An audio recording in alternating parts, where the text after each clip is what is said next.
चार सद्भावी मित्र। क्या आप जानते हैं, प्राचीन काल में भारत के काशी अथवा वाराणसी नामक स्थान में चार पशु प्राणियों से संबंधित बड़ों छोटों के सम्मान और सदाचार पर आधारित एक अत्यंत सुंदर कथा घटित हुई थी, जो हम सभी के लिए अनुकरणीय है। इस कथा का नाम है चार सद्भावी मित्र। ये करुणामय कथा अनेक बौद्ध देशों में विद्यालयों की पाठ्यपुस्तकों में चित्रों के साथ लिखी जाती है और सभी छात्रों को पढ़ाई जाती है।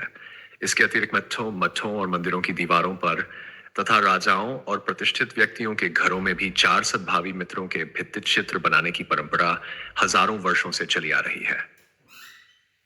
इन चित्रों को बनाने का मुख्य कारण यह विश्वास है कि यदि सभी देशों और समुदायों में बड़ों के सम्मान की परंपरा बनी रहे तो देश, समुदाय और परिवार सभी में शांति और समृद्धि बढ़ती है।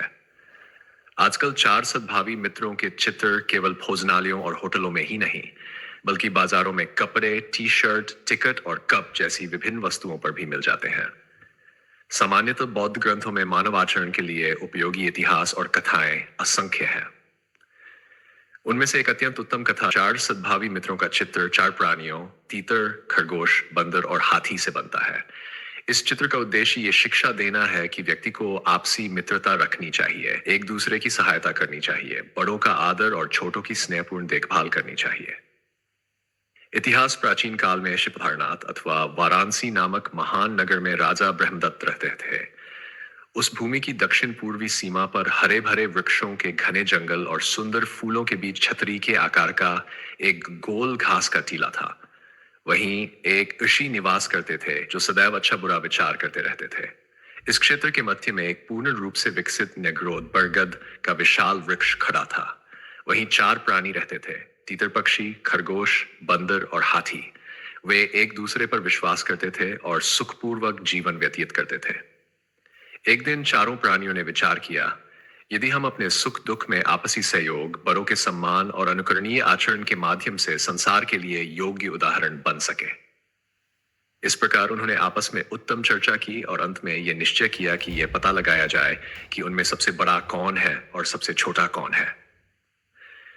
सबसे पहले तीतर पक्षी ने नेग्रोध वृक्ष के तने की ओर संकेत किया।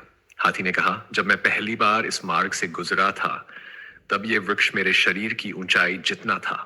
बंदर ने कहा, जब मैं यहां आया था तब यह वृक्ष मेरे शरीर की लंबाई के बराबर था।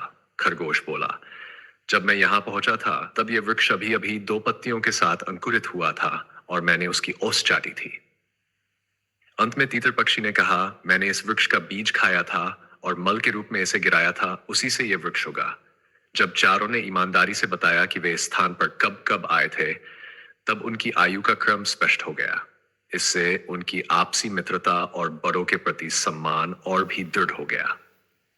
इसके बाद जब वे एक साथ कहीं जाते तो बंदर हाथी पर, खरगोश बंदर पर और तीतर पक्षी खरगोश पर सवार होता था।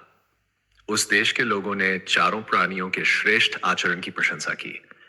जब सबने इसी प्रकार आचरण अपनाया तो पूरे देश में समय पर वर्षा होने लगी, फसलें उत्तम होने लगीं और सर्वत्र शुभ संकेत प्रकट होने लगे। तब वाराणसी के राजा ब्रह्मदत्त को यह लगा कि देश में समय पर वर्षा और अच्छी फसलें उनके स्वयं के पुण्य के परिणाम स्वरूप हो रही हैं। उस समय देश के लोग भी यही सोचते थे और वे परस्पर असहमति व्यक्त करने लगे। अंततः उन्होंने एक दिव्यदर्शी ऋषि से परामर्श लिया तो ऋषि ने बताया कि यह सब चार सद्भावी मित्रों द्वारा बड़ों और छोटों के उचित क्रम का सम्मान करने का फल है।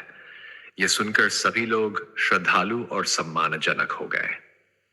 तब राजा ने देश के समस्त लोगों को आदेश दिया कि वे बड़ों और छोटों का सम्मान करें। लोगों ने आज्ञा का पालन किया और परिणाम स्वरूप सभी ने पूर्ण सुख, आनंद और समृद्धि का आनंद प्राप्त किया। यहाँ तक कि देवताओं के स्वामी इंद्र भी अत्यंत प्रसन्न हुए।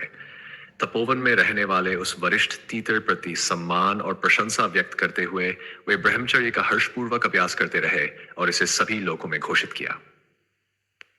अगर आपको ये जानकारी पसंद आई हो तो हमारे YouTube चैनल वो सब्सक्राइब करना न भूलें। कृपया इसे अपने दोस्तों के साथ लाइक और शेयर करें और बेल आइकन दबाएं ताकि हमारी नई वीडियो की जानकारी आपको सबसे पहले मिले। बहुत बहुत धन्यवाद।